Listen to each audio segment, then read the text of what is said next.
मोदी और नेतन्याहू की फोन पर बातचीत हुई है। बातचीत के बाद पीएम मोदी ने सोशल मीडिया साइट एक्स पर पोस्ट पश्चिम एशिया के हालातों पर भी बातचीत हुई है। ईरान और इजराइल के बीच तनाव जारी है और इस बीच पीएम मोदी और नेतन्याहू की फोन पर बात हुई। मेरी अंडरस्टैंडिंग है कि इंडिया बेसिकली नेतन्याहू ने फोन किया है प्राइम मिनिस्टर मोदी को कि भाईजान साड़ी हेल्प करो।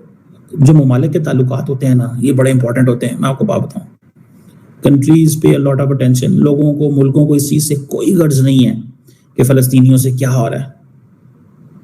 ठीक है, ये फलस्तीनियों को खुद, अपने अरबों को इंटरेस्ट है, कोई मुझे बताएं क्या सऊदी अरब और बाकी ममालिक को इंटरेस्ट है अगले? तो ऐसा ही नजर आ रहा था कि इंडिया इस वक्त भरपूर साथ देगा इजराइल का। इजराइल के पीएम बेंजामिन नेतन्याहू ने अपने परम मित्र भारत के प्रधानमंत्री नरेंद्र मोदी को फोन किया। भारत लगातार इस बात पर जोर दे रहा है कि बातचीत और डिप्लोमेसी के जरिए ही जो मौजूदा मुद्दे हैं उसका हल किया जा सकता है और शांति की स्थिति में पहुंचा जा सकता है। जो ये जंग चल रही है जिसमें 6000 से ज्यादा ईरान के, अंसारुल्लाह के, हिजबुल्लाह के और हजदल शाबी के नौजवान फौजी जवान जनरल ये मारे जा रहे हैं, तो ये हिस्सा नहीं है? अच्छा, हिस्सा नहीं है मतलब और कोई मुसलमान इस लायक है, किसी को तौफीक है कि वो जाके ये जंग लड़े? अगर आप लोगों के सहारे ये जंग होती तो 35 साल पहले ही अकेले सलमानी बन चुका होता। ये कि जी दोनों मुल्कों ने इंडिया इजराइल स्ट्रेटेजिक पार्टनरशिप को डिस्कस किया। इंडिया इजराइल जो स्ट्रेटेजिक पार्टनरशिप है that revolves around so many things, but the prominent factor is the defence.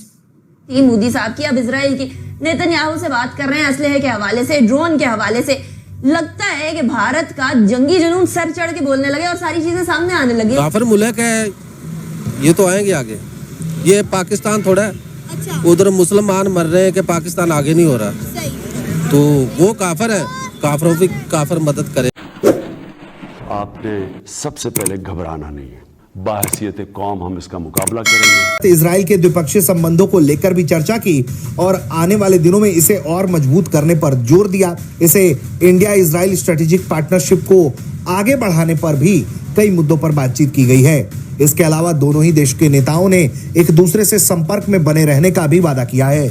और इंडिया और इजराइल जो है वो आपको पता है कि प्रोडक्शन ऑफ मिसाइल्स जो है वो भी कर रहे हैं और इंडिया को इजराइल ड्रोन्स भी सप्लाई करता है।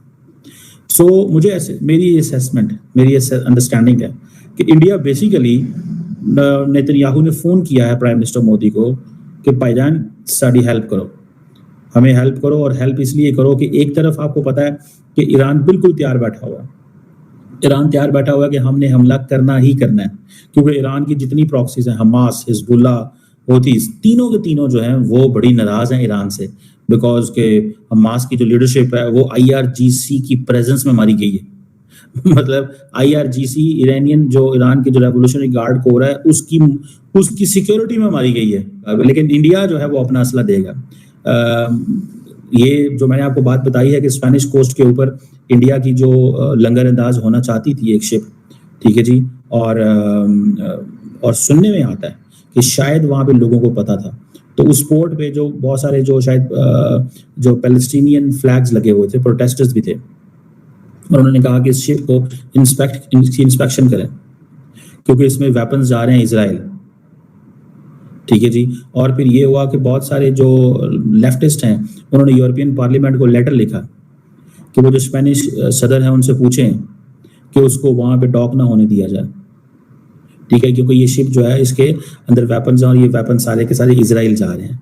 सो जिसे वो कहते हैं ना, इससे पहले कि कहा जाता है कि जो स्पेनिश गवर्नमेंट है वो एक्शन लेती, तो वो जो शिप थी, वो जो वेसल थी, वो वहाँ से वैसे निकल गई और वो फिर आई थिंक स्लोवेनिया में चली गई, वहाँ पे निकल गई, पहले आगे निकल गई वो। सो ये आप देखें कि ये एक and this is a one ship, nobody knows how many more ships, ठीक है। और मेरा ख्याल है इंडिया को समझ है, मैंने आपको कहा ना इंडिया आत्मनिर्भर पर भारत के लिए बड़ा एक्टिव है।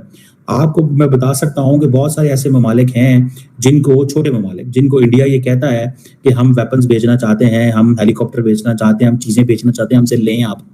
बिकॉज जो इंडिया की डिफेंस मिनिस्ट्री है वो उन्होंने नरेंद्र मोदी को दिखाना भी तो है, मीडिया के सामने चीजें भी तो लेके आनी है कि भैया देखो हम ये काम कर रहे हैं, हमारा देखो अब फिलिपाइन को हमने जो है वो बेच दिए। शायद इजरायली वजीर आजम ने नरेंद्र मोदी से ये कहा है कि हमें वेपन्स दिए जाएं, और वो एक लाइन में तो हो गई मुबारकबाद।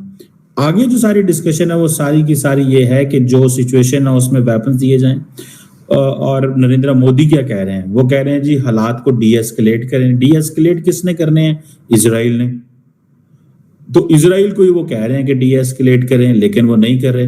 लेकिन उसके साथ साथ ही उन्होंने इजराइल की हमायत में एक जुमला बोल दिया कि भाई जो होस्टेजेस हैं उनको रिलीज किया जाना चाहिए। उनको ये कह रहे हैं कि हमास को ये करना चाहिए, जबकि भारत जो है वो वेपन्स दे रहा है इजराइल को और हमास को ये कह रहा है कि आप इजराइल के जो बंदे हैं वो छोड़ें, वो जो होस्टेजेस हैं वो छोड़ें।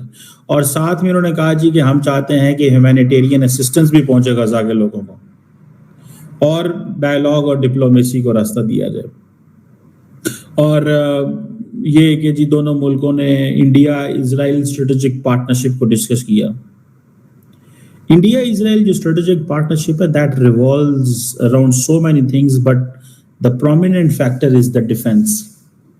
और कोई स्ट्रेटेजिक पार्टनरशिप कोई उस तरह के नहीं है कि कोई और नहीं है।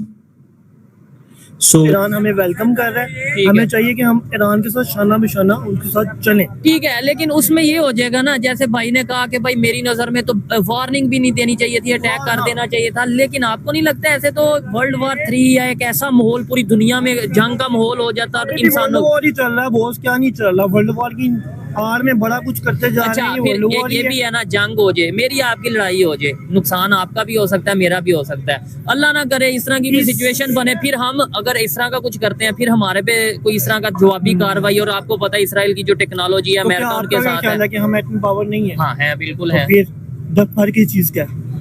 अल्लाह का नाम लें और करें। इसमें एक चीज ये है कि मुसलमानों की तादाद जो है ना वो बहुत ज्यादा है। अच्छा, ठीक है ना। और जो ये काफिर हैं, ये इसराइली हैं, ये हम लोगों से डरते हैं। अच्छा, हमारा जो अंदर का जज्बा है ये इनके अंदर कभी भी पैदा नहीं हो सकता।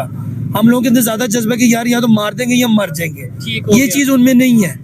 जबकि हमारे सारे हमें मुसलमान मुल्क को इकट्ठे होके इसराइल को फौरन जवाब देना चाहिए था। आपने एक बात बंद कर रहे हैं, ठीक है, क्या प्रोडक्ट बंद करने से उनको कोई फर्क पड़ रहा है? उन्हें कोई इस चीज का तो मैं पहले भी वीडियो कर चुका हूँ। और प्रोडक्ट्स अगर बंद करनी है वो तो फिर बंद करने के बावजूद ठीक है, यहाँ पे जो जितने एम्प्लॉयज हैं उनके घर चल रहे हैं, उनके घर चलना बंद हो